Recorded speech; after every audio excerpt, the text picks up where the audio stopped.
From my perspective, one of the most sane things we can do in our lives is to live as our truest selves, aligned with our values, aligned with what matters to us, saying yes to things that resonate deep within ourselves, and saying no to things that do not.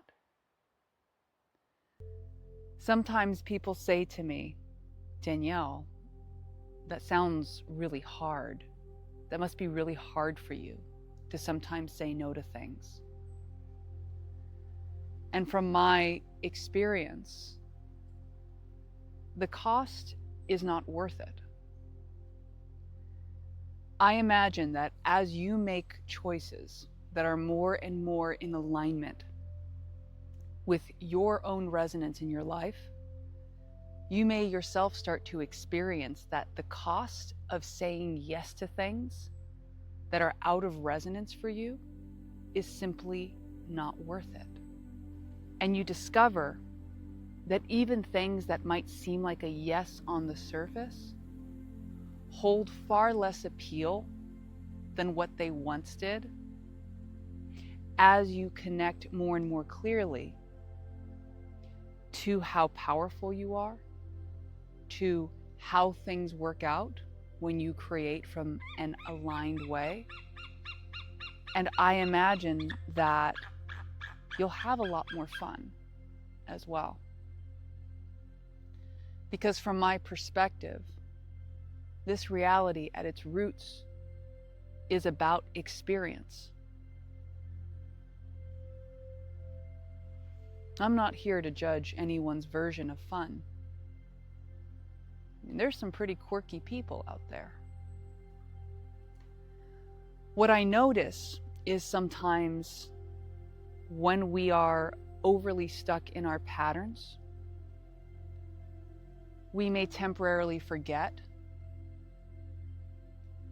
how simple, I was about to say easy, but I'll say simple.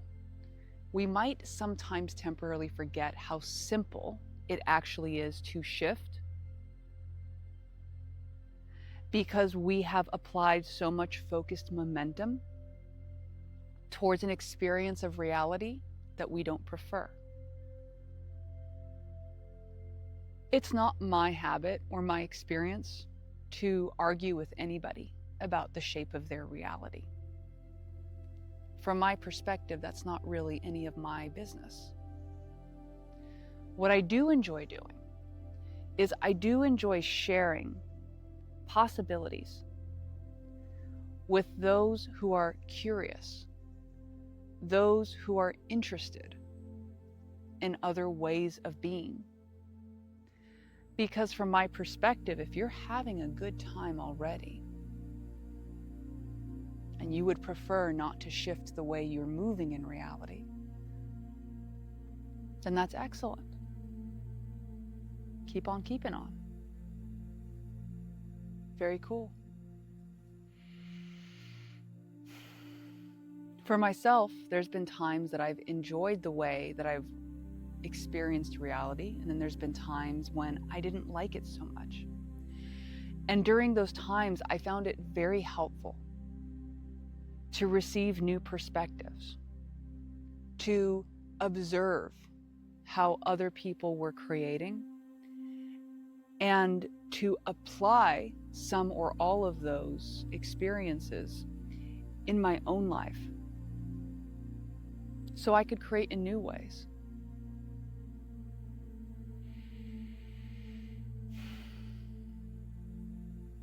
Sometimes the hardest thing to accept in reality is that we've been pushing with all of our energy on a door that's labeled pull.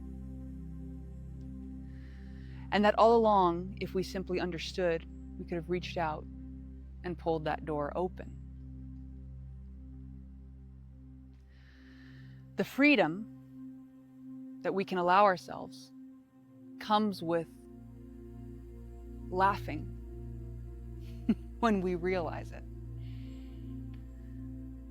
and then grabbing the handle and pulling anyway. Because one of the common things that I've seen people do in their reality when confronted with the possibility that the way they've been creating hasn't been as helpful for them as they once thought is some people will choose to deny it. Some will choose to weave a very elaborate story of why it had to be that way. Some people will find a lot of reasons. Sometimes people require an inner mechanism. Once again, as I like to use this word that I first heard from Bashar, they like to find a permission slip. They like to find an inner mechanism that gives them permission to not get caught up in cognitive dissonance, such as shame, blame, guilt can sometimes inspire, so that they can make a new choice. Otherwise, it can sometimes be a shock for the psyche or the inner self to suddenly reconcile a new view. Because if we've been sustaining ourselves on stories up until this point, whether they were good or bad, but if we've been sustaining our reality on a story and suddenly we are given a plot twist that says, this story is actually different than what you thought, right? Luke, I am your father. I think he said something else, but I'm using that phrase. When we suddenly discover that plot twist, it can sometimes actually bring people into what they call a dark night of the soul. There's probably other terms for it, but it's an inner reckoning of sorts. It's a phase where one goes deeply inside of themselves and sits amongst everything, almost like if you were sitting in the middle of piles of boxes in a garage or a storage unit, and you were about to look at it and go, what is actually here for me to keep and what is here for me to release? We have that option to do that at any point in our inner life. There are some who are driven to it through an experience of crises that appears to come externally. Notice I use the word appears, because from my perspective, we're always inwardly steering the ship, so to speak. And the experience of crises is often something that is coordinated on multiple levels to bring oneself to a greater awareness. Something that can be easy to forget, but I'll put into the field of awareness right now, is that we're more than just human. So when you're playing the human game and you're going, why? Why is it happening this way? One of the first things that I invite you to consider is that you have more going on in your existence than being human, which I know can seem very audacious, because for many of us, all we're really being conscious of at this moment is being human. From my own experience, and there are those who have shared similar reflections in this world, we are a consciousness beyond being human. When asked, well, what's the purpose of life, or why did I choose to come here? I find by and large, the answer could be distilled to, for the experience of it. For the experience of it. This is a very common distillation. And you might look up Terence McKenna's theory. He spoke on this because I found that most things that resonate for me, in any case, have some similar threads. There's like a Venn diagram. There's a lot of overlapping of certain teachings, of certain understandings. And I imagine one of the reasons why a lot of our conversations resonate is because when I speak them, I'm speaking them from a place of what I've experienced. And in many ways, when I'm making these videos, I'm creating them from a place of me talking with you, talking with me, talking with we, talking as we. And so as I stand here with you, with us, with you and me in this forest, and I contemplate what this moment has inspired us to gather for, because I'm very aware that each moment we spend together has a certain level of sacredness to it, a certain level of coolness to it. And I continue to feel inspired to share these, and you continue to feel inspired to listen, so we got something going on here. At its core, the easiest thing to do in this world is to live as who you truly are. The things that make it appear not so easy are the patterns, the momentum, the belief we have, the aversion to pain and change, fear of the unknown, all very understandable.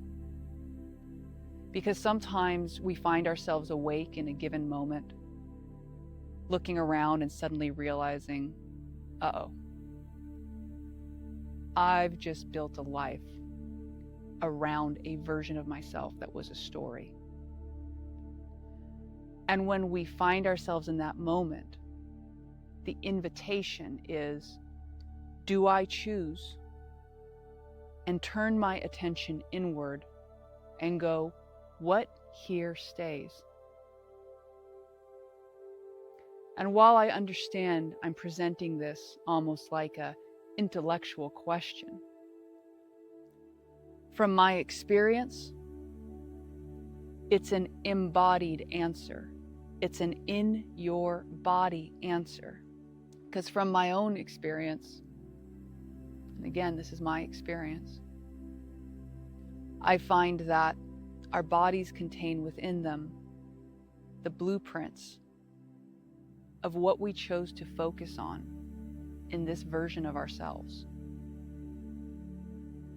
And when we give ourselves permission to communicate within ourselves and to listen, we can find ourselves more clearly connected to our own discernment, our own ability to accurately read what's going on.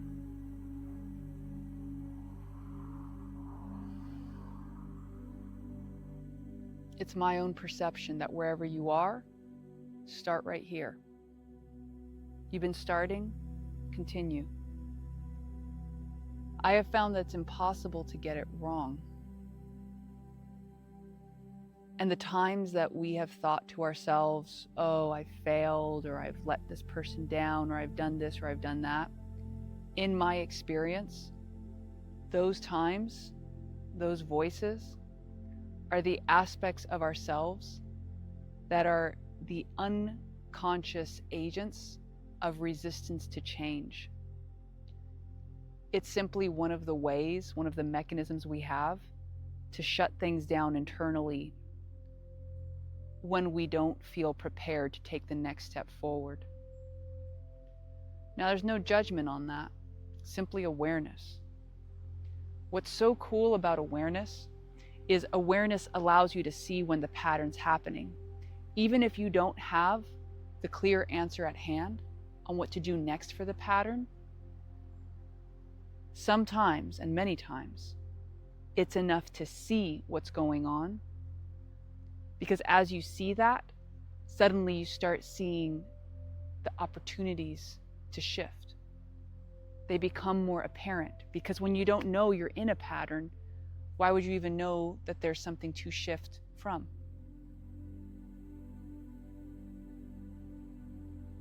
And so, my friend, I invite you, if it feels good to you, to place a hand over your heart and just thank yourself for choosing to listen, for choosing to arrive at this point in the video, for choosing to tune in and attune. Because I know that this reality can be full on, but I also know that you got this. And so, my friend, if today's video was of service to you, I invite you to like, share, and subscribe. If you would like to dive deeper, I have access to my Self Alchemy Lab community in the description, and there are other resources there as well if you'd like to check them out. And in all cases, I appreciate you, and I look forward to our next conversation.